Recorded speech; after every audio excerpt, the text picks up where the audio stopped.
खुदावन, ताकि हमारा जीवित खुदा हमसे प्रसन्न होने पाए प्रभु जी। और ये हम प्रभु यीशु राजा विश्वास करते हैं कि आपने उस आराधना को ग्रहण किया पिता परमेश्वर, और अपनी कलीसिया को बहुत आयत से ब्लेसिंग को दिया मेरे खुदावंदा। पिता परमेश्वर खुदावन खुदा, जो भी पिता परमेश्वर बच्चों ने यहाँ पर वचन को बोला प्रभु जी, मैं प्रार्थना करती हूँ खुदावन खुदा कि आप और भी बच्चों को पिता परमेश्वर तैयार करें खुदावन, कि इस जगह पर खड़े होकर प्रभु यीशु आपके नाम की मुनादी को करने पाए प्रभु जी, आपके जिंदा कलाम को याद करके सिखा पाए दूसरों को मेरे पिता परमेश्वर, क्योंकि आपका कलाम कहता है तू अपने बच्चों को उठते बैठते चलते फिरते अपने प्रभु यीशु के नाम का वचन उन्हें सिखा मेरे खुदावंदा। और सचमुच पिता ये अपने बच्चों को तैयार कर सके प्रभु जी, ताकि वो वचन पिता जो आपने प्रभु जी मूसा को सीने पर्वत पर दिए पिता परमेश्वर, उन वचनों को पिता ये अपने बच्चों को सिखा सके मेरे खुदावंदा। पिता परमेश्वर खुदावन, मैं धन्यवाद करती हूँ भेंटों के लिए पिता परमेश्वर खुदावन, उस दान के लिए पिता परमेश्वर खुदावन, उस भेंट के लिए प्रभु जी जो इन्होंने अपने दिल की गहराई से दी है मेरे प्रभु यीशु राजा। जिस दिल की गहराई से इन्होंने दिया है मेरे पिता परमेश्वर, मैं विश्वास करती हूँ मेरे प्रभु यीशु राजा कि आप इन्हें 100 गुना करके लौटा चुके हैं मेरे पिता परमेश्वर खुदावंदा। आप इनके घरों को, इनके बच्चों को, इनके परिवारों को, इनके शरीरों को बरकत दे चुके हैं मेरे पिता परमेश्वर खुदावंदा। और मैं प्रार्थना करती हूँ प्रभु यीशु राजा खास आपके वचन के लिए पिता परमेश्वर, जब आपके दास यहाँ पर खड़े होकर आपके वचन को बोले पिता परमेश्वर, तो सचमुच पिता परमेश्वर खुदावंदा एक एक जन के बंधन टूटने पाए पिता परमेश्वर, एक एक जन का मन बदलने पाए प्रभु यीशु राजा। जो कमियां इनमें रह गई है पिता परमेश्वर, आज वो आपके वचन के वसीले से जाती रहे पिता परमेश्वर। आपका वचन इनसे बात करे मेरे खुदावंदा पिता परमेश्वर, जैसे कि प्रभु यीशु आपके वचन में लिखा है कि पौलुस जब वचन सुना रहा था पिता, तो लूदिया का हृदय परिवर्तित हो गया मेरे खुदावंदा। ऐसे ही मेरे प्रभु यीशु आपके दास जब यहाँ पर बोले पिता, तो एक एक बहन, एक एक भाई का हृदय परिवर्तित हो जाए मेरे पिता परमेश्वर। जैसे वो पहले थे पिता, वो वैसे नहीं, एक नया मनुष्य तब पाए मेरे पिता परमेश्वर, एक नया जीवन पाए प्रभु यीशु राजा। क्योंकि पिता परमेश्वर इंसान ना चाहते हुए भी बहुत सी गलतियां कर लेता है पिता परमेश्वर, लेकिन आपका पाक वचन प्रभु यीशु हमें सजाता है और संवारता है मेरे पिता परमेश्वर खुदावंदा। आज आपके दास के द्वारा इनका जीवन बदले, उनकी सोच बदले पिता परमेश्वर, और ये पिता परमेश्वर इन रोजों के दिनों में प्रभु यीशु राजा एक नया मसा, एक नया मन्ना, एक नया अभिषेक पाए मेरे पिता परमेश्वर, ताकि इस वचन के द्वारा इनका जीवन और ज्यादा आत्मिक हो जाए मेरे पिता परमेश्वर। आप सारी कलीसिया को बरकत देना, अपने दास को भी आशीष और बरकत देना, और ऐसे ही पिता अंत तक हमें अपने साथ बनाए रखना मेरे खुदावंदा।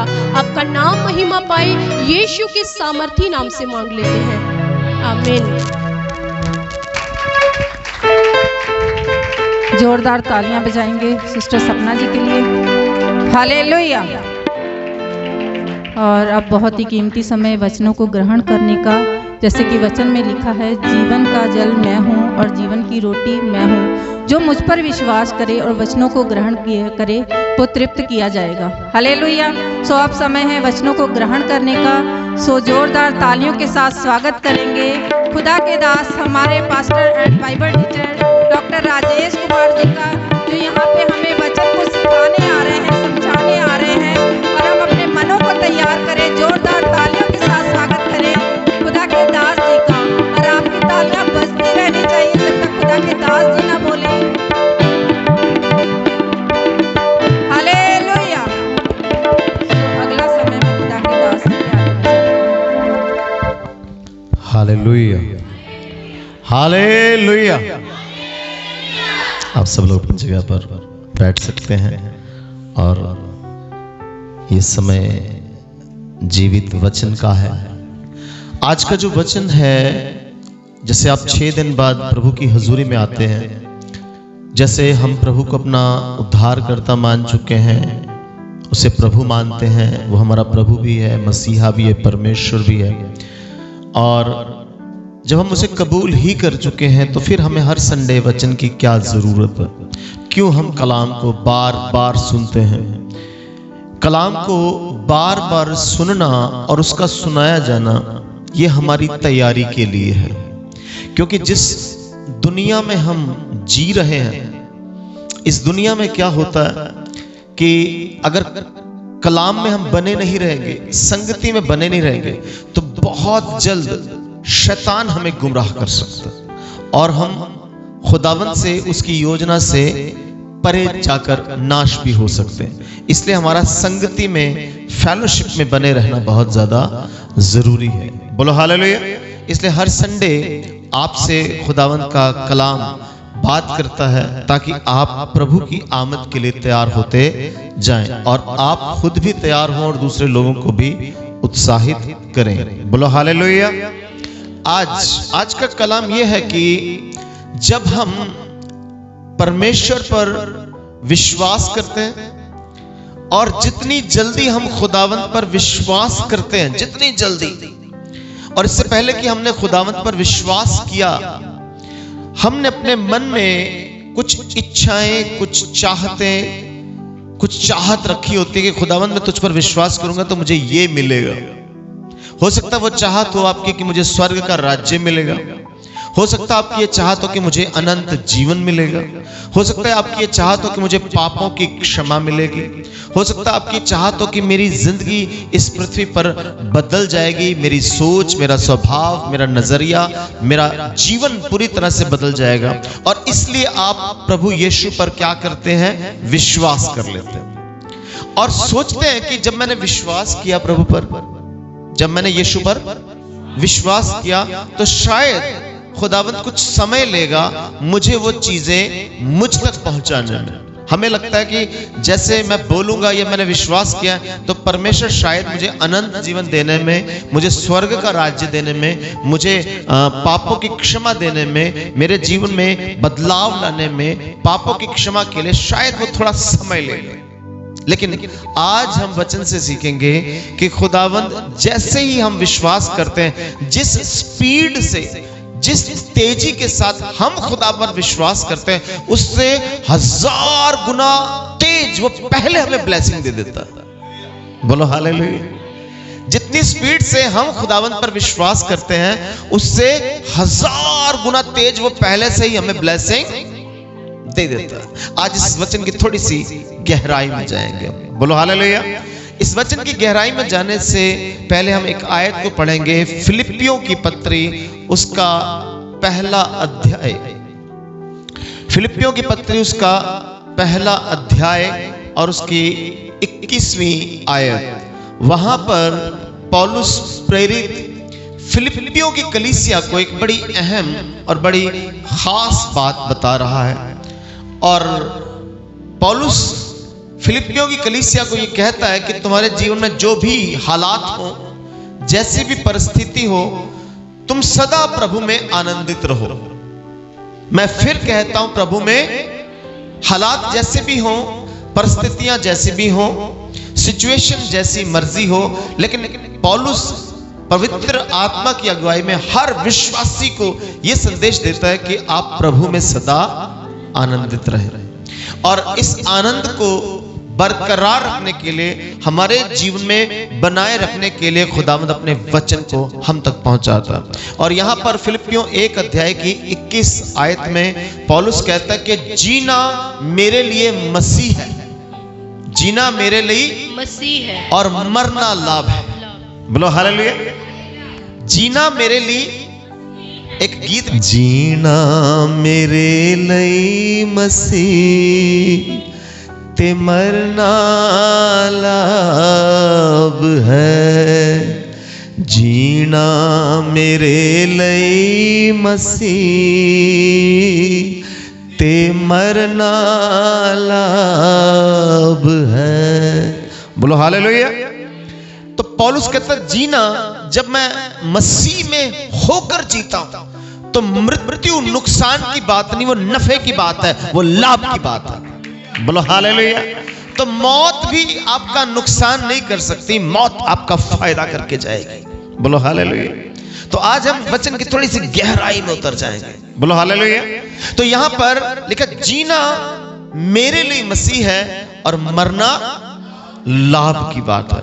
लेकिन इस सिचुएशन में कहीं ना कहीं पौलुस जो है थोड़ा कंफ्यूज भी है।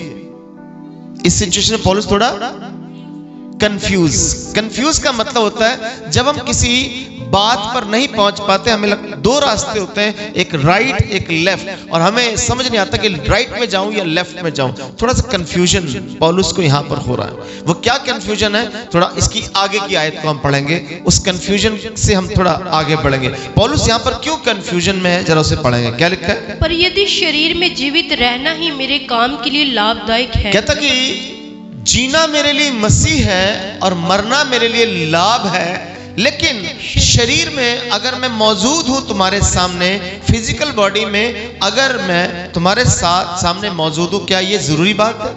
और आगे, तो मैं नहीं जानता कि किसको चुनूं। मुझे नहीं समझ में आ रहा कि मैं शरीर को चुनूं या खुदावंत की उस प्रेजेंस को, खुदावंत की हजूरी को, खुदावंत के राज्य को चुनूं। मैं यहां पर हल्का सा थोड़ा कंफ्यूजन हूं। बोलो हालेलुया। मैं यहां पर थोड़ा सा हल्का सा असमंजस में, डायलेमा कह सकते, थोड़ी सी यहां पर पौलुस को क्या हो रही है, कंफ्यूजन सा हो रहा है। और पौलुस क्या कहता है, मुझे समझ नहीं आ रहा कि मैं किसको चुनूं। किसको चुनूं? आगे, क्योंकि मैं दोनों के बीच अधर में लटका हूं। मैं दोनों के बीच अधर में लटका हूं, आधे रास्ते में लटका हूं। ना मैं ऊपर हूं ना मैं नीचे हूं। अधर में लटका मतलब आधे रास्ते में पौलुस लटका हुआ है। अब उसे यह समझ में नहीं आ रहा कि ये शरीर छोड़ दूं और एकदम खुदा से जा मिलूं, या खुदा से मिलूं तो फिर तुम्हारा क्या होगा, कलीसिया का क्या होगा? कलीसिया को खुदा के बारे में कौन बताएगा? खुदा की गहरी बातों का प्रकाशन कौन देगा अगर मैं शरीर छोड़ के चला जाऊं? तो अगर ये देखता हूं तो तुम्हारी भी मुझे फिक्र होती है और अपने मन की भी चाहता कि उड़कर उसके पास चला जाऊं। यहां पर थोड़ा सा कंफ्यूजन है। बोलो हालेलुया। लेकिन पौलुस क्या कहता है, आगे क्या कहता है पौलुस? जी तो चाहता है कि, जी तो चाहता है, यानी मेरे मन की चाहत, मेरे मन की ये ख्वाहिश है कि मैं प्रभु के पास पहुंच जाऊं। हालेलुया। जी तो चाहता है कि कूच करके मसीह के पास जा रहूं, कूच करके भाग कर चला जाऊं, मसीह के पास पहुंच जाऊं, क्योंकि ये बहुत ही अच्छा और ये बहुत अच्छी बात है। परंतु शरीर में रहना तुम्हारे कारण और भी आवश्यक। हाँ, लेकिन शरीर में रहना भी बड़ा जरूरी है, ताकि तुम्हारे लिए बड़ी जरूरी है। बोलो हालेलुया। तुम्हारे लिए मेरा शरीर में होना बड़ा जरूरी है। और आगे, इसलिए कि मुझे इसका भरोसा है, और मुझे इसका भरोसा है, अतः मैं जानता हूँ कि मैं जानता हूँ कि मैं जीवित रहूंगा, मैं जीवित रहूंगा, वरन तुम सबके साथ रहूंगा, मैं तुम सबके साथ रहूंगा, जिससे तुम विश्वास में दृढ़ होते जाओ, जिससे तुम विश्वास में दृढ़ होते जाओ। बोलो हालेलुया। आनंदित रहो, और उसमें आनंदित कहानी है आनंद की। बोलो हालेलुया। यहां पर थोड़ी सी बात को समझना मेरे लिए, आपके लिए, हर विश्वासी के लिए बड़ा जरूरी है कि पौलुस यहां पर समझा रहा है कि कई बार मन में लगता है कि ये शरीर यार दुख देता है, तकलीफ देता है, परेशान करते है, इसको छोड़ के प्रभु के पास चले जाए, है ना। लेकिन साथ में मेरी रिस्पॉन्सिबिलिटी, मेरी जिम्मेदारी, मेरा परिवार, मेरे बच्चे, मेरा पति, मेरी पत्नी, मेरे रिश्तेदार, मेरे बहन भाई, मेरी जॉब, कई लोग जो मेरे साथ अटैच्ड हैं, मेरे साथ जुड़े हैं, उनका क्या, उनके प्रति मेरी क्या रिस्पॉन्सिबिलिटी है। फिर कहता मुझे ये चुनना अच्छा लगा कि चलो एक दिन विश्वास करता हूं कि मेरा प्रभु सचमुच मुझे तुम्हारे साथ रखेगा। अब ये जो कंफ्यूजन है न, केवल पौलुस का ही नहीं है, ये दुनिया के हर व्यक्ति का है, चाहे वो प्रभु यीशु को मानता है चाहे नहीं मानता, चाहे वो विश्वासी है चाहे विश्वासी नहीं है, वो शरीर को छोड़कर वो परमात्मा के साथ मिल जाना चाहता है। लेकिन एक गॉस्पेल, एक गुड न्यूज, खुदावंत की जो सुसमाचार की ताकत ही है जो हमें ये आश्वासन, ये विश्वास दिलाती है कि आपको शरीर छोड़ने की जरूरत नहीं, आपको खुदा के पास जाने की, एक दिन खुदा दोनों प्रदान कर देगा। एक दिन हम शरीर में, महिमा में आएंगे और खुदा के साथ, सर्वदा के साथ इकट्ठे रहेंगे। That is gospel. यह है खुशखबरी का संदेश। बहुत सारे लोग अगर शरीर को छोड़ते हैं तो खुदा तक नहीं पहुंचते, खुदा के पास पहुंचने की चाहत तो करते हैं लेकिन शरीर साथ नहीं देता। लेकिन बाइबल कहती है कि मैं तुम्हें शरीर भी दूंगा, महिमा से भरा शरीर दूंगा और खुदा की प्रेजेंस भी दूंगा, और अपने भाई बहन, अपने लोगों में, अपने परिवारों में सदा तक तुम्हें रहने का फजल भी मिलेगा। बोलो हालेलुया, बोलो हालेलुया। अब सवाल यहां उठता है कि पौलुस कहता है मैं अधर में लटका हूं, मैं आधे रास्ते पर लटका हूं। अब पौलुस के मन में ये बात क्यों आती है अधर में लटका होना, इसके ऊपर थोड़ा सा हम गहराई में उतरने के लिए थोड़ा हम देखेंगे कि ये जो उपवास के दिन चल रहे हैं आजकल, हम रोजा रख रहे हैं, उपवास रख रहे हैं, और फरीसी यीशु के पास आकर कहने लगे कि यूहन्ना के चेले तो उपवास रखते हैं, तेरे चेले उपवास क्यों नहीं रखते? यीशु ने कहा जब तक दुल्हा साथ है बाराती उपवास नहीं रखते। जब आप किसी की शादी में जाते हैं, किसी मैरिज में जाते हैं, तो आप उपवास रख के नहीं जाते। लेकिन यीशु ने कहा जब ऐसे दिन आने वाले हैं जब दुल्हा इनसे जुदा किया जाएगा तब ये उपवास रखेंगे। बोलो हालेलुया। और एक समय आ गया जब यीशु को पकड़वाया गया, यीशु को कोड़े मारे गए, यीशु को सलीबी मौत दी गई। उस समय चेलों को भी तितर बितर होकर भागना पड़ा, क्योंकि यीशु ने कहा चरवाहे को मारा जाएगा और भेड़े तितर बितर हो।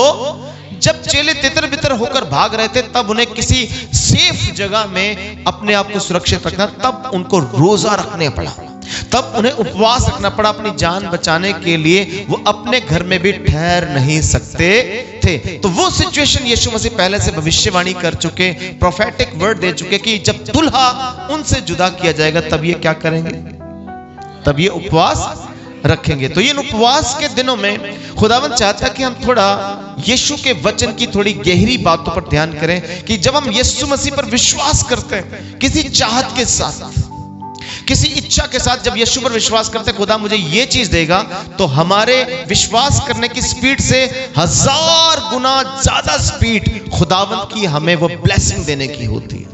बोलो हालेलुया। इसके लिए हम थोड़ा सा, जैसे पौलुस कहता है मैं अधर में लटका हूं, आज हम एक ऐसे व्यक्ति के जीवन के ऊपर ध्यान करेंगे जो यीशु के साथ क्रूस पर लटका हुआ है। ना वो जमीन पर है ना वो स्वर्ग में। बोलो हालेलुया। वो भी पौलुस की तरह कहां लटका हुआ है? अधर में लटका हुआ, आधे रास्ते में लटका हुआ। बोलो हालेलुया।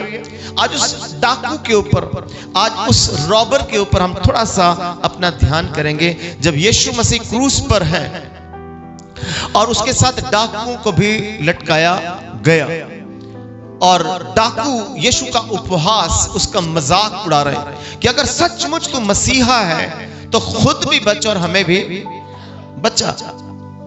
डाकू उपहास उड़ा रहे हैं। लेकिन ये डाकू उपहास क्यों उड़ा रहे हैं, इसके पीछे भी लॉजिक है। डाकू इतनी हिम्मत कैसे कर रहे हैं कि यीशु का उपहास उड़ाए? हम किसी का मजाक कब बनाते हैं? आपको पता, जब एक आदमी कोई गलती करता है तो एक आदमी उसको हल्का सा मजाक करता है, सारे प्रेजेंट बंदे हा हा हा करने शुरू करते हैं। ऐसे ही होता है। एक आदमी का मजाक बनता है तो दूसरा आदमी थोड़ा सा बस क्या करता है, उसको थोड़ा चिंगारी देता है, सारे हंसते हैं, उसकी बेवकूफी पर, उसकी गलती पर हंसते हैं। इसका मतलब बाकी लोग जो वहां पर मौजूद हैं वो एक माहौल क्रिएट कर रहे हैं, एक एटमॉस्फेयर बना रहे हैं उसकी खिल्ली, उसका मजाक बनाने के लिए। अब डाकू क्यों मजाक बना रहे हैं? क्योंकि वहां पर केवल डाकू ही मौजूद नहीं है, वहां पर शास्त्री और फरीसी भी मौजूद है, जो ये कहते हैं कि तू मसीहा होने के दावा करता था, तो कहता था इस मंदिर को ढा दो, मैं 3 दिन बाद इसे फिर से स्थापित कर दूंगा। अगर तू सचमुच परमेश्वर का पुत्र है, मसीहा है, तो नीचे उतर और अपने आप को साबित। ये शास्त्री फरीसी वहां पर चलते फिरते हुए बातें कर रहे थे, और वहां पर जो लोग थे, भीड़ थी, वो भी उन शास्त्रियों के कहने पर उन पर विश्वास कर रहे थे और यीशु का मजाक उड़ा रहे थे। वहां पर वो लोग भी थे, वहां पर सैनिक भी मौजूद थे। सैनिक, जो रोमी सैनिक थे, वो भी यीशु का क्या उड़ा रहे थे? मजाक उड़ा रहे थे। उन्होंने यीशु के सर पर कांटों का ताज गूंथ दिया, उसके कपड़े फाड़ दिए और उसको राजा के कपड़े पहनाकर उसका मजाक बनाया। यानी हर कैटेगरी का बंदा वहां पर यीशु का मजाक बना रहा है, यीशु का उपहास, उसका तमाशा बनाया जा रहा है। बोलो हालेलुया। और डाकुओं के ऊपर भी उन सारी भीड़ का प्रभाव है, और डाकू भी यीशु का क्या कर रहे हैं? मजाक उड़ा रहे हैं। लेकिन हमारा ध्यान लोगों पर ना होकर, बाहर के एटमॉस्फेयर पर ना होकर, बाहर के हालात पर ना होकर, एक जगह खुदाबंद केंद्रित करना चाहता है। जैसे मैंने पिछले हफ्ते आपको बताया था, एक बुक है जिसका नाम है करेज टू बी डिसलाइक्ड। एक बुक आपको मैंने बताई थी, इसे आप पढ़ें जरूर, करेज टू बी डिसलाइक्ड। ये एक ऐसी किताब है जो बताती है कि कुछ लोगों के अंदर ऐसी हीन भावना पैदा हो जाती है कि कोई मुझे पसंद नहीं करता, या मैं सुंदर नहीं हूं, मैं समझदार नहीं हूं, nobody likes me. Courage to be disliked. उस किताब का शीर्षक है, उसका टाइटल है।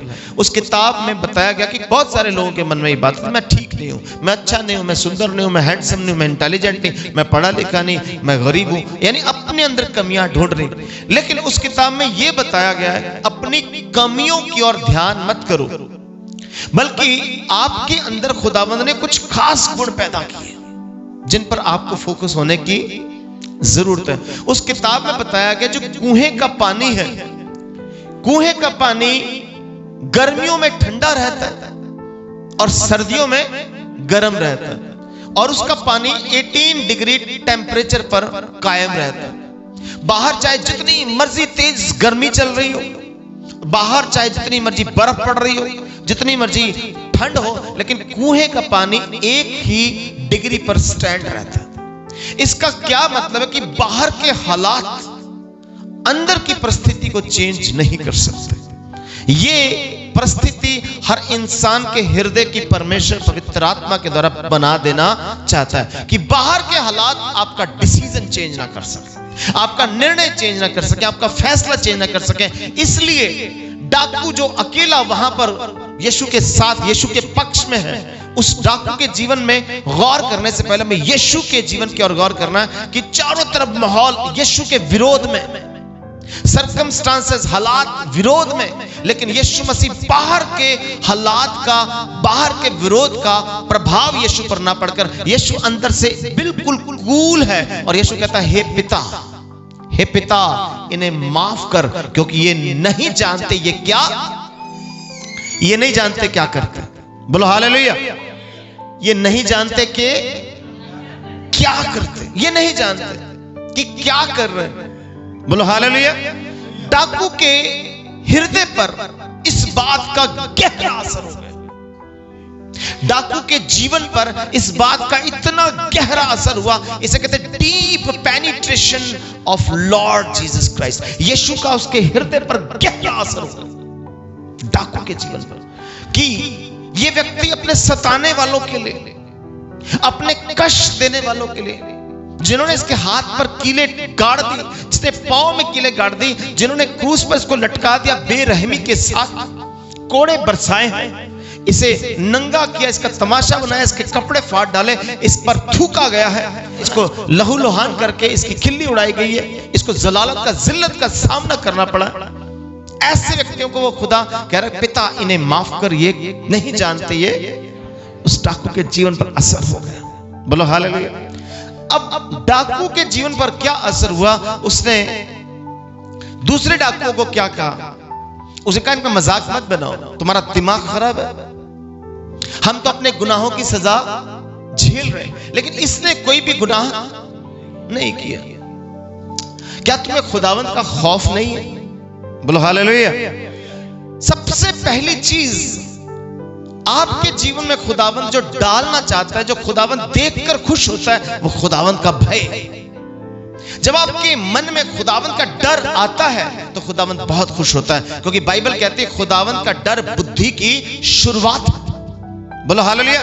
यानी स्पिरिचुअल विजडम की जो बिगिनिंग है वो खुदावंद के डर से शुरू होती है। लोगों का डर नहीं उसको, सारी दुनिया वहां पर यीशु का विरोध कर रही है, वो भी लोगों में शामिल नहीं हो गया।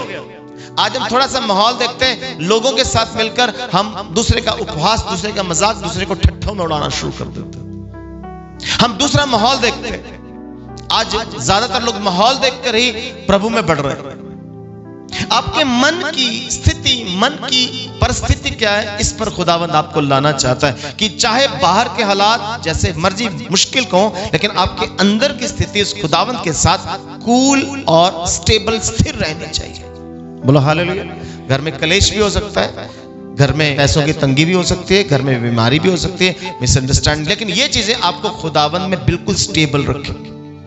आप खुदावंद में बिल्कुल स्टेबल रहे। अब देखिए, मान के चलिए, अब ये डाकू जब देख रहा है यीशु को, ये उस यीशु को देख रहा है। मैं मानता हूं, मेरा ये विश्वास है कि बाइबल में अगर सबसे बड़ा विश्वास किसी का है तो इस डाकू का है। बोलो हालेलुया। वो कैसे, मैं आपको बताऊंगा आगे जाकर। आज हमें कौन सा यीशु चाहिए जो मेरे जीवन में अद्भुत काम करे? आज मुझे कौन सा यीशु चाहिए जो मेरे जीवन में चमत्कार करे? आज मुझे कौन सा यीशु चाहिए जो मुझे मुश्किलों से बाहर निकाले? आज मुझे कौन सा यीशु चाहिए जो मेरी बॉडी को हील करे, जो मेरे जख्मों को चंगा करे? आज मुझे कौन सा यीशु चाहिए जो मेरे जीवन में कुछ ना कुछ करे?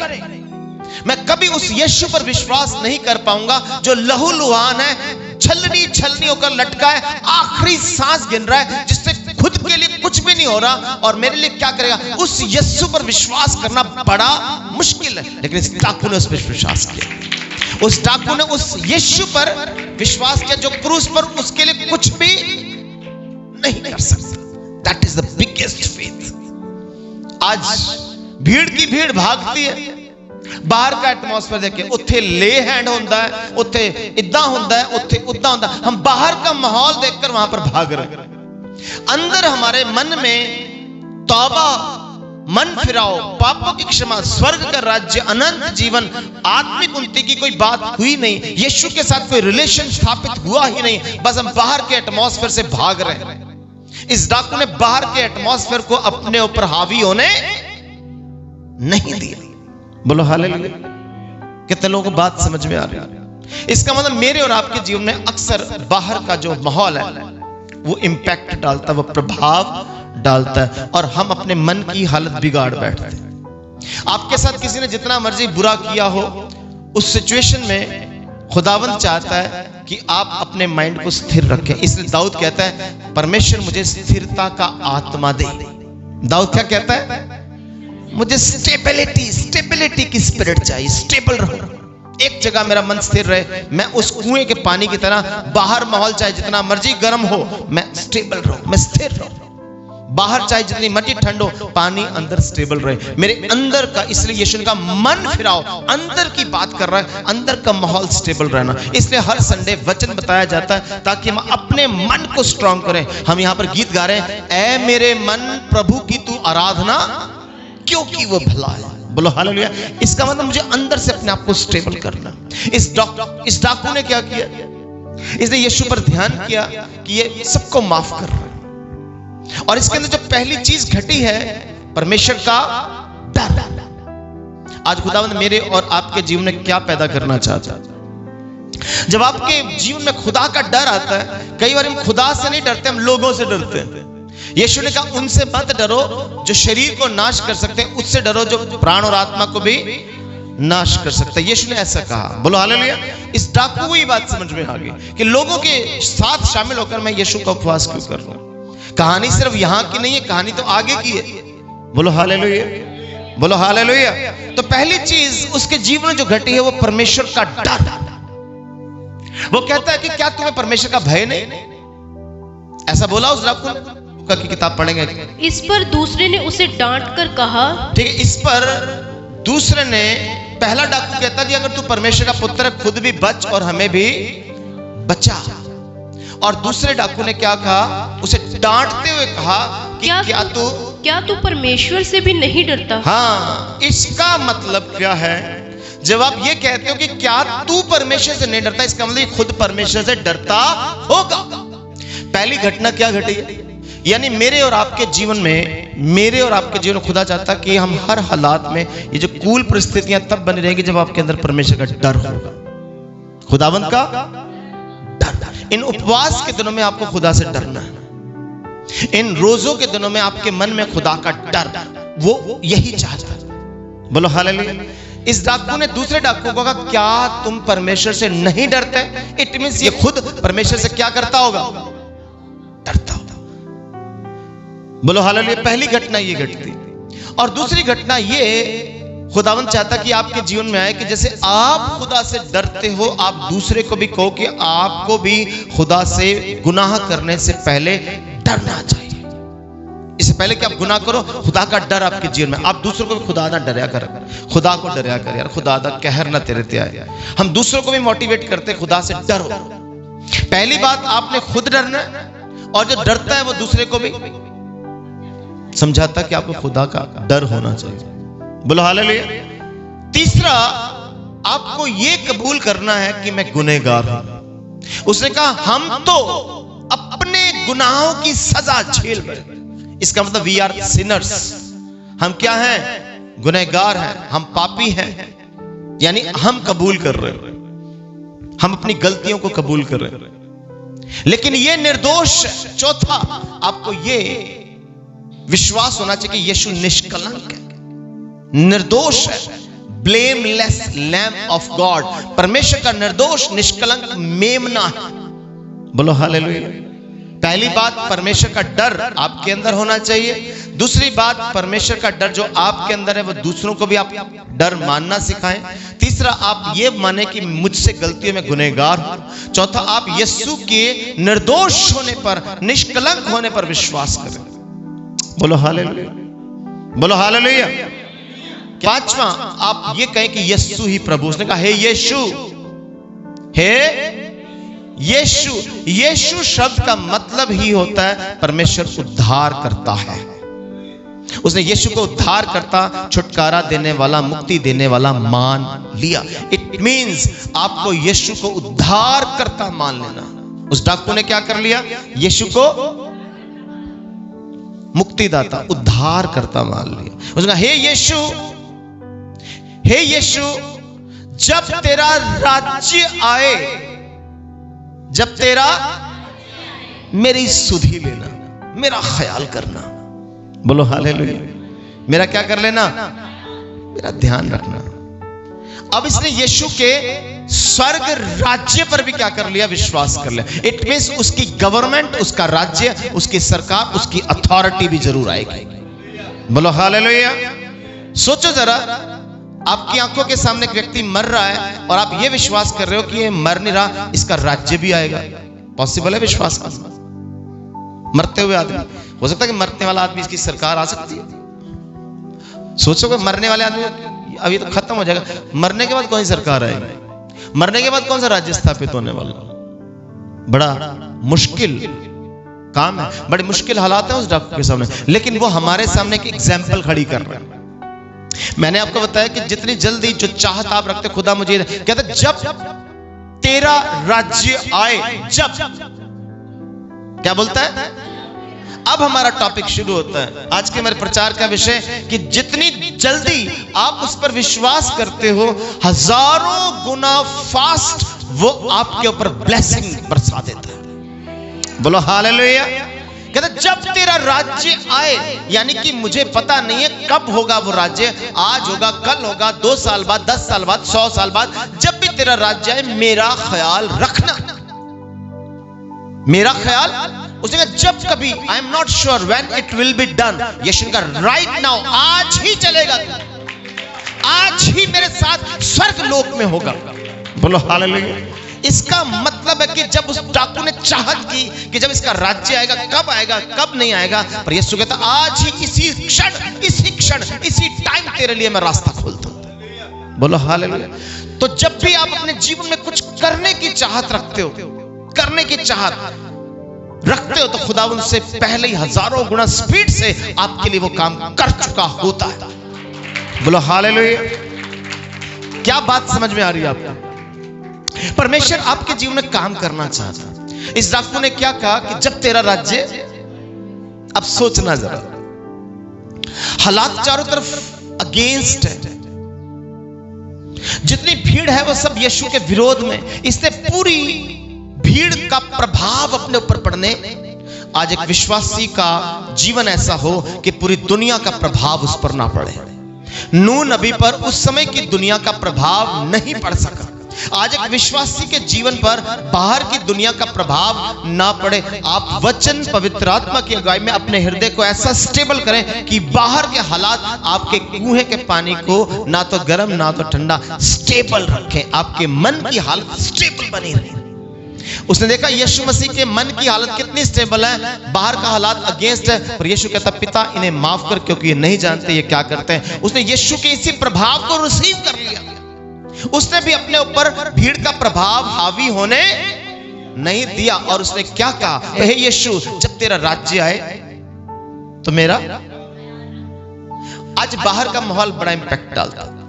यहां पर डाकू ने कोई चिन्ह चमत्कार नहीं देखा, कोई मिरेकल नहीं देखा। अभी तक उस डाकू ने यह नहीं देखा कि यीशु मसीह क्रूस पर मर गया और पर्दा फट गया, दीवारें तिड़क गई, चट्टानें तिड़क गई हैं, भूकंप आ गया और अंधेरा छा गया, दिन को 12 बजे अंधकार छा गया। ऐसा चिन्ह उसने देखा।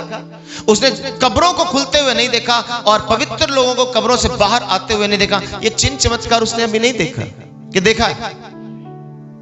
आज का विश्वासी किन चीजों के पीछे भाग रहा है? आज वो चिन्ह चमत्कारों के पीछे भाग रहा है। इस डाकू से सबक लेने की जरूरत है। उसने कोई चिन्ह, कोई चमत्कार नहीं देखा, उसकी लालसा भी नहीं की। उसने कहा मुझे पता कि तेरा राज्य आएगा, मुझे पता तेरा। आज लोग चिन्ह चमत्कारों के पीछे भाग। यीशु ने कहा इस युग के बुरे और व्यभिचारी लोग चिन्ह चमत्कार ढूंढते हैं, लेकिन योना के चिन्ह और चमत्कार के अलावा उनको दूसरा कोई चमत्कार दिया नहीं जाएगा। बोलो हालेलुया। तो इस डाकू के जीवन से हम क्या सीख रहे हैं? ये बाहर के एटमॉस्फेयर को अपने ऊपर हावी नहीं होने दे रहा। आज मुझे और आपको भी बाहर के एटमॉस्फेयर में ढलना नहीं। दुनिया हमारे लिए सिर्फ और एक मुसाफिर खाना है। थोड़े समय की बात है, उसके बाद हम हनोक की तरह उठाए जाएंगे। बोलो हालेलुया। पहली चीज, बाहर का एटमॉस्फेयर आप पर हावी ना हो। दूसरा, आपको चिन्ह चमत्कार आप पर प्रभाव ना डाले। तीसरी बात क्या? इस व्यक्ति ने यह नहीं कहा कि प्रभु सबसे पहले मुझे हील कर, मुझे चंगा, मुझे भी आजाद कर। डिमांडिंग क्रिश्चियन नहीं, डिमांड नहीं कर रहा है कि प्रभु आप मुझे ये दें, तब मैं आप पर विश्वास करूंगा, तब मैं आपके राज्य पर विश्वास करूंगा, तब मैं प्रभु आपको यीशु उद्धार करता मानूंगा। नहीं, उसने कोई डिमांड नहीं की। उसके लाइफ में कोई डिमांड नजर नहीं आ रही है। क्या आ रही है? नहीं आ रही डिमांड। उसने हील करने की बात ही नहीं की। आज हम मर रहे होते हैं तो सबसे पहले कहते पास्टर दुआ कर दो मैं चंगा हो जाऊं। सबसे पहले मैं चंगा हो जाऊंगा, फिर यीशु तेरे चर्च आऊंगा। पहले मैं ठीक हो जाऊं, पास्टर जी दुआ कर दो मैं हॉस्पिटल तो ठीक हो जाऊं, फिर चर्च आऊंगा, फिर मेरी हाजिरी लगेगी उत्थे। पहले मैंने पास्टर जी दुआ करो मेरे लिए, पास्टर जी आप पहले मेरे लिए प्रार्थना करो, जब मैं ठीक हो जाऊंगा, चंगा होऊंगा, फिर आपके चर्च आके गवाही दूं। ये बोला डॉक्टर। उसने अपनी हीलिंग की, अपनी चंगाई की, अपनी आजादी की, अपनी बात ही नहीं की, स्वार्थ की बात ही नहीं की। हील होना ना होना मैटर नहीं करता, लेकिन यीशु मसीह के राज्य में प्रवेश करना मैटर करता है। बोलो हालेलुया। क्या बात समझ में आ रही है? अब देखिए यहां पर एटमॉस्फेयर हावी नहीं है, चिन्ह चमत्कार हावी। आज लोगों पर चिन्ह चमत्कार है, उत्थे जिद्दां हुंदा जे उत्थे भीड़ दी भीड़ जांदी, उत्थे ए हुंदा, उत्थे ओ हुंदा, और हम भी उस भीड़ में शामिल होकर चले जाते हैं। बोलो हालेलुया। पर याद रखिए यीशु ने भीड़ को नहीं बोला कि तू आज ही मेरे साथ स्वर्गलोक में जाएगा। भीड़ को नहीं कहा, इस व्यक्ति को कहा, इस डाकू को कहा कि तू आज ही मेरे साथ कहां होगा? कहां होगा? स्वर्गलोक में होगा। सोचो जरा कितनी अद्भुत बात यीशु यहां पर समझा रहे हैं मुझे और आपको, क्योंकि जब हम प्रभु यीशु पर विश्वास करते हैं। अब इस डाकू ने कहा कि जब तेरा राज्य है, इट मींस मुझे पता नहीं है टाइम कब होगा, पर यीशु मसीह ने कितनी फास्ट कहा, कितनी तेजी से कहा, आज ही तो मेरे साथ स्वर्गलोक में होगा। बोलो हालेलुया। यीशु ने 3.5 साल अपने चेलों को ट्रेंड किया, उन्हें शिक्षा दी, तालीम दी, और उन्हें यह बताता रहा मन फिराओ स्वर्ग का राज्य निकट है, मन फिराओ स्वर्ग का राज्य निकट है, परमेश्वर का राज्य आने वाला, परमेश्वर का राज्य आने वाला है। लेकिन उन्होंने यीशु के राज्य का उस बेसब्री से इंतजार नहीं किया यीशु के चेलों ने। हालांकि वो सोचते थे कि शायद यीशु मसीह हमें रोम की गुलामी से आजाद करने के लिए आए। तो वो कहते यीशु मसीह, यहां तक कि यीशु मर भी गए और जी भी उठे, तब भी कहते कि यीशु तो क्या अभी इजराइल को उसका राज्य फेर देगा? उन्हें जी उठने के बाद भी विश्वास नहीं होगा ये किस लिए आया। बोलो हालेलुया। वो सोच रहे थे चेले कि यीशु शायद रोम की गुलामी से आजाद करेगा, पर डाकू को बात समझ में आ गई। यीशु को इतनी ज्यादा खुशी इस बात की हुई कि जो बात मैं चेलों को समझाता रहा वो कभी उनको समझ नहीं आई। यीशु ने अपने चेलों में से किसी को नहीं कहा तुम आज मेरे साथ स्वर्गलोक में जाओगे। बोलो हालेलुया। क्योंकि यीशु के आने का मकसद था कि इनको यह समझ में आए ये स्वर्ग के राज्य पर विश्वास करें। यीशु ने कहा मेरा राज्य संसार का मेरा राज्य स्वर्ग का है, अनंत जीवन देने के लिए आया। और डाकू की इस बात पर यीशु मसीह को बड़ी हैरानी और खुशी हुई कि यीशु मसीह कहते हैं यही तो बात मैं चाहता था, तू आज चल, आज राइट नाउ हम अभी जाएंगे, स्वर्ग के राज्य में एंटर कर जाएंगे। बोलो हालेलुया, बोलो हालेलुया, बोलो हालेलुया। यीशु ने क्या कहा? तू आज ही मेरे साथ। इट मीन्स अब आपके अंदर जो भी चाहत है इस दुनिया में, आप सबसे पहले जिस व्यक्ति के साथ काम कर रहे हैं, कोई भी काम हो सकता है, आप नौकरी कर रहे हैं, बिजनेस कर रहे हैं, आप सेवा कर रहे हैं, कुछ भी कर रहे हैं, जिस व्यक्ति के साथ सेवा कर रहे हैं, काम कर रहे हैं, बिजनेस कर रहे हैं, नौकरी कर रहे हैं, कोलैबोरेशन में काम कर रहे हैं, तो सबसे पहले आपको उस व्यक्ति पर विश्वास होना चाहिए कि ये व्यक्ति मेरे लिए ब्लेसिंग लेकर आएगा, ये मेरे लिए ब्लेसिंग का जरिया बनेगा, ये बेईमान नहीं है, ये निर्दोष है, निष्कलंक है, ये मेरी ब्लेसिंग का जरिया बन जाए, तो तब आपको ये अभी अभी अभी आपकी ब्लेसिंग का दरवाजा खुल जाएगा। जो कहेंगे ना आप, ओ यार इतना आप यार थोड़ा जब पैसा पा के बिजनेस से शुरू किया, पता नहीं मैंने ठग ना लवे, इस तो पहले ये ठगे तो मैं ठग लवा, ये मेरे पैसे इधर उधर दे उधर ना कर दे, ठीक है, नहीं यार मैंने ना गेम खेलनी, तो पहले आप गेमा खेलना शुरू कर दो।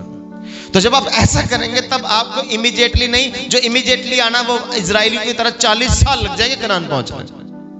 जो चीज इमीडिएटली मिलनी है वो कितना टाइम लग जाएगा? पॉइंट कितने लोगों को समझ में आ रहा? जब आप जिस व्यक्ति के साथ जुड़े हैं, जिस व्यक्ति के साथ आप राब्ता रखे हुए हैं, काम कर रहे हैं, उस व्यक्ति पर आपको कॉन्फिडेंस होना चाहिए। सबसे पहले आपको पता होना चाहिए वो परमेश्वर का भय मानने वाला व्यक्ति है, वो परमेश्वर का डर रखता है, और परमेश्वर का डर मानना दूसरों को भी सिखाता, और वो ये विश्वास करता है कि हम सचमुच गुनहगार हैं और हमारे गुनाहों के लिए यीशु ने क्रूस पर अपनी जान कुर्बान की है, हमें बख्श दिया, और वो यीशु के निर्दोष होने पर विश्वास करता है। बोलो हालेलुया।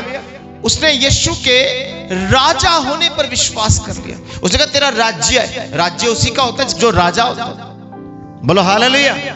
उन्हें ठट्ठा करके उसके गले में पट्टी डाल दी, यीशु के गले में पट्टी डाली, यहूदियों का राजा। पट्टी कहां डाली थी? गले में। लेकिन जब यीशु को क्रूस पर लटकाया गया, वो गले से पट्टी निकालकर क्रूस पर लटका दी। हालेलुया।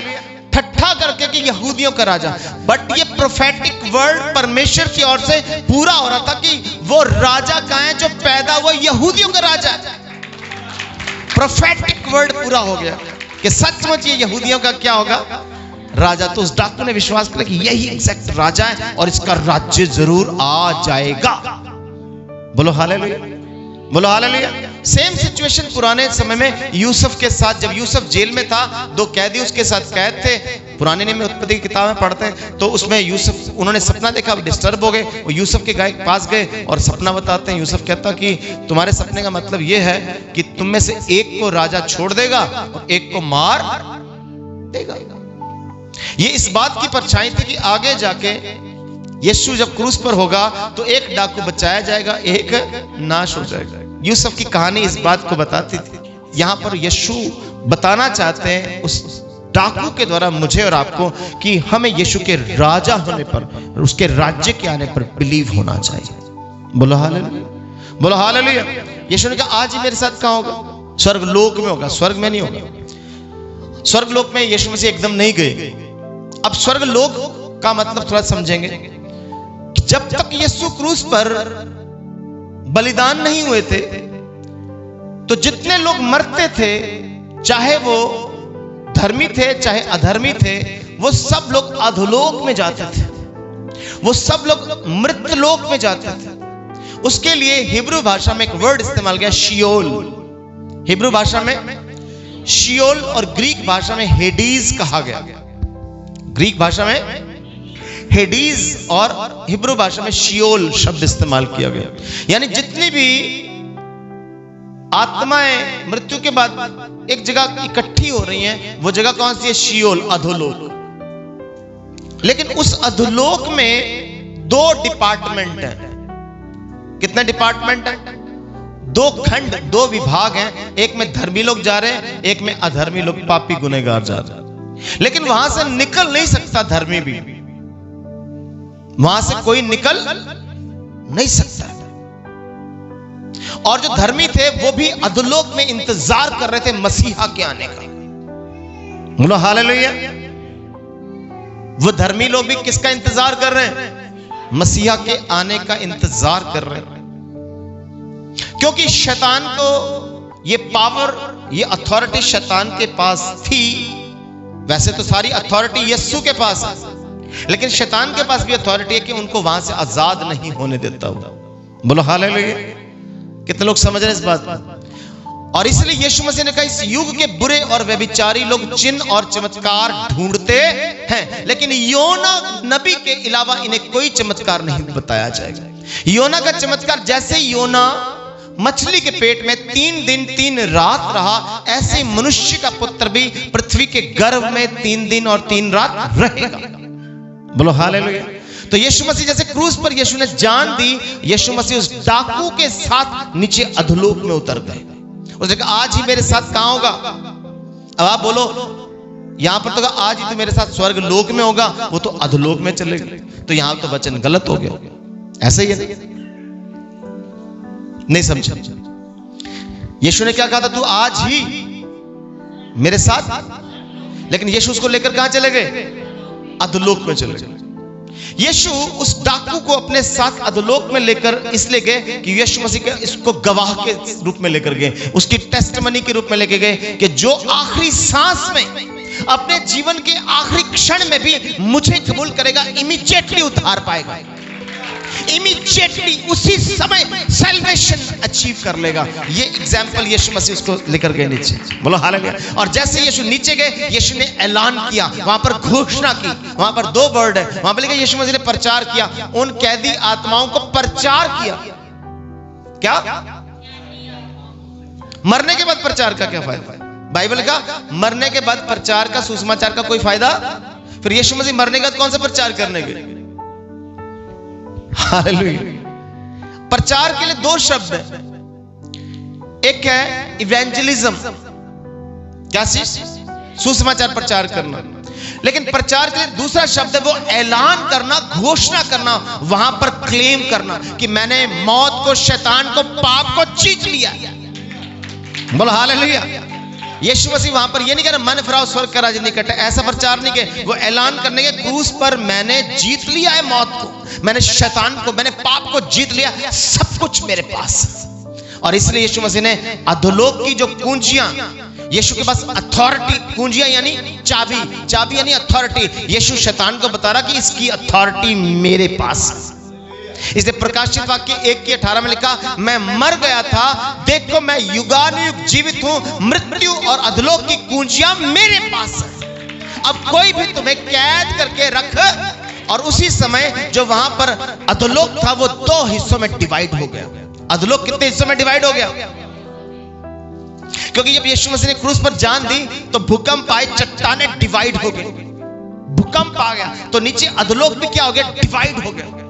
फिर अधोलोक डिवाइड होकर स्वर्ग लोक हो गया और वो उठाए गए। बोलो हालेलुया। वो डाकू उसी दिन आज ही मेरे साथ कहां होगा? स्वर्ग लोक में। वो यीशु के साथ स्वर्ग लोक में चला गया। बोलो हालेलुया। 3rd हेवन जिसे कहते हैं। बोलो हालेलुया, बोलो हालेलुया। और ये व्यक्ति अकेला नहीं गया, उस व्यक्ति का ही अकेला उद्धार नहीं हुआ, उसकी ही सैल्वेशन नहीं, उसने पुराने नियम के जितने संत थे उनकी भी मुक्ति का वो जरिया बन गया। बोलो हालेलुया। इसे बाइबल कहती तू केवल मत बच, तू बचेगा तो तेरा घराना बचाया। बोलो हालेलुया, बोलो हालेलुया।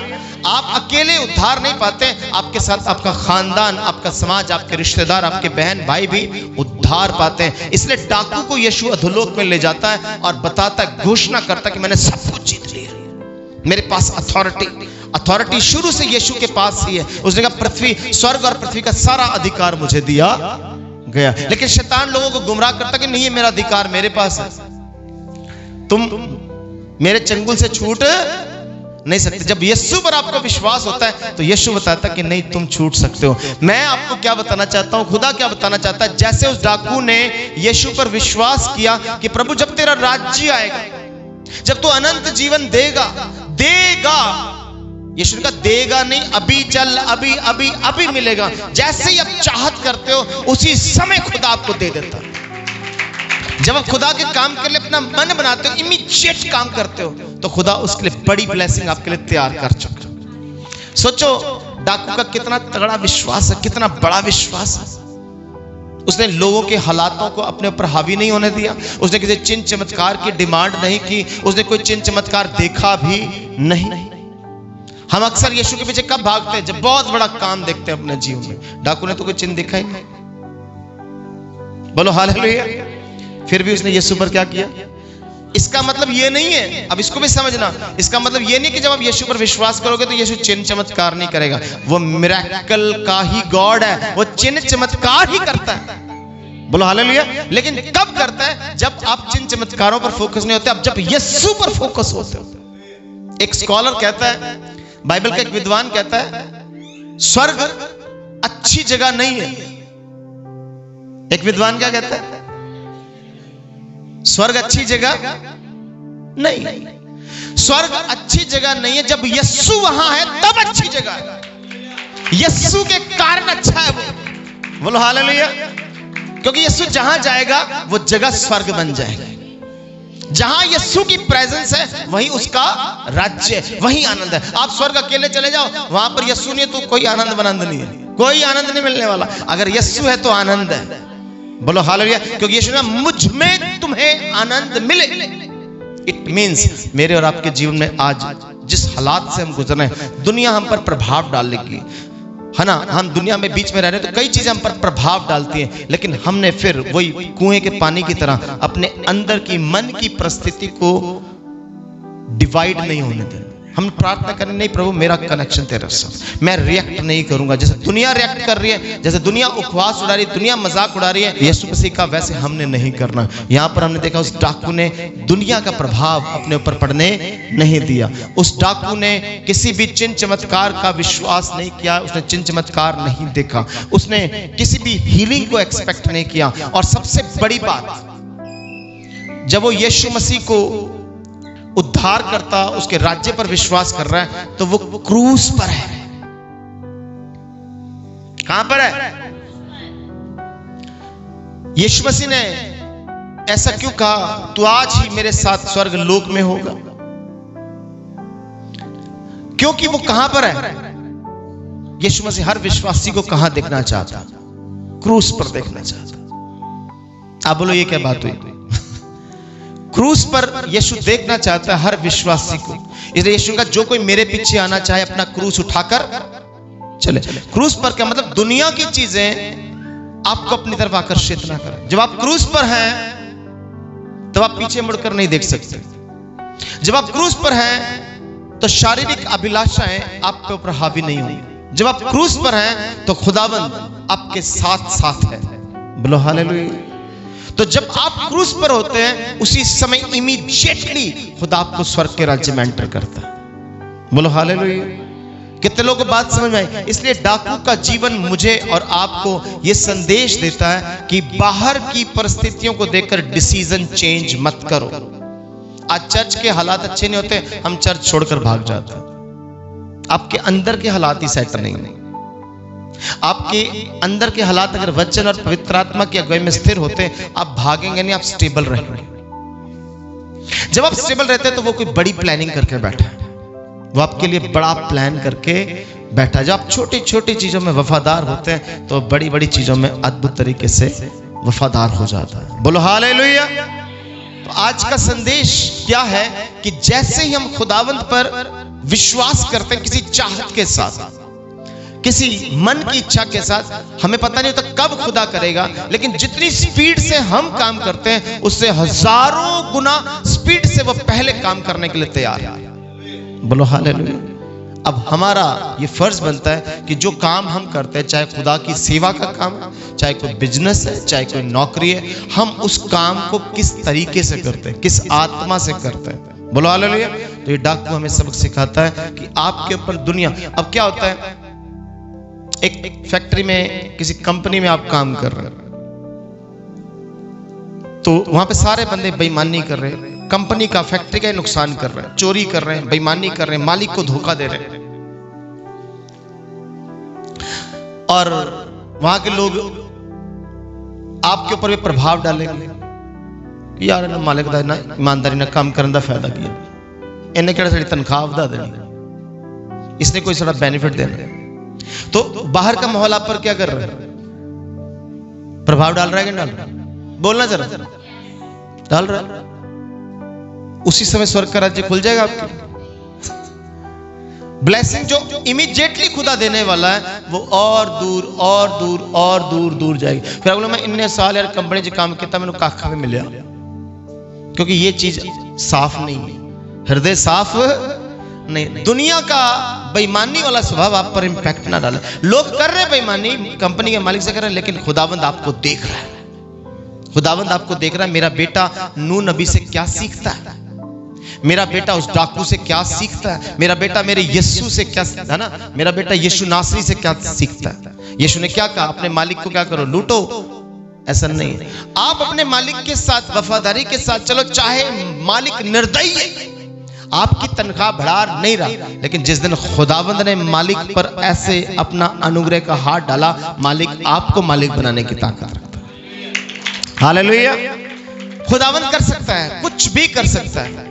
यूसुफ इस बात का बड़ा एग्जाम्पल है। वो घर में बर्तन मांज रहा है, लेकिन उस घर का नुकसान नहीं सोच रहा है, उस घर का नुकसान नहीं कर रहा। उसकी वाइफ के ऊपर उसकी गलत नजर नहीं है, पोतीफर की वाइफ के ऊपर। उस घर के लिए बरकत बरकत बरकत बरकत ईमानदारी के साथ मांग रहा है। एक दिन मालिक से भी ऊपर खुदा ने उस पदवी पर पहुंचा दिया। समझ रहे? आपकी ईमानदारी, आपकी वफादारी खुदा के प्रति, लोग देखें ना देखें, वो खुदा देखता। मैं आपको बता रहा हूं कि बाहर की परिस्थितियां आपकी बुद्धि भ्रष्ट ना करें, आप बेईमान ना हो, आप गलत ना करें। इसीलिए बाइबल की टीचिंग, बाइबल की शिक्षा जितनी ज्यादा फैलेगी, उतना परमेश्वर का राज्य जल्दी आएगा।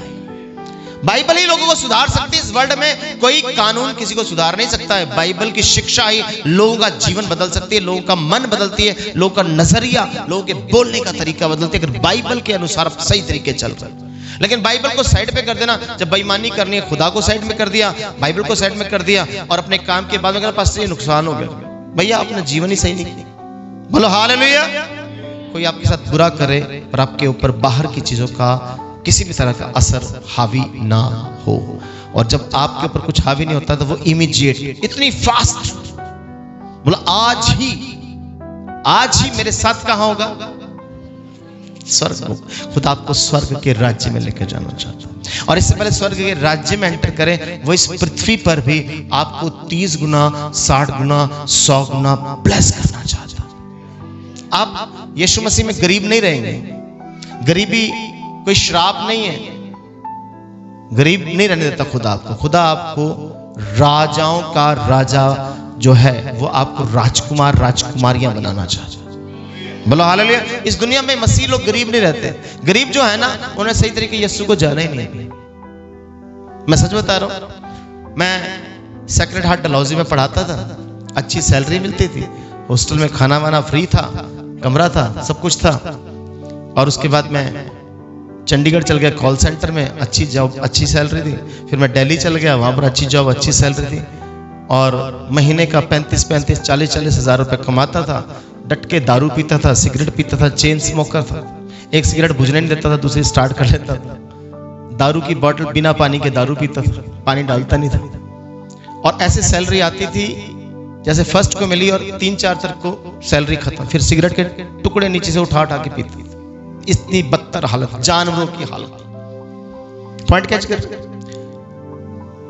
आप जब खुदा से परे हैं, खुदा को नहीं जानते, उसके वचन को नहीं जानते, तो ये संसार आपकी हालत बद से बदतर बना देगा।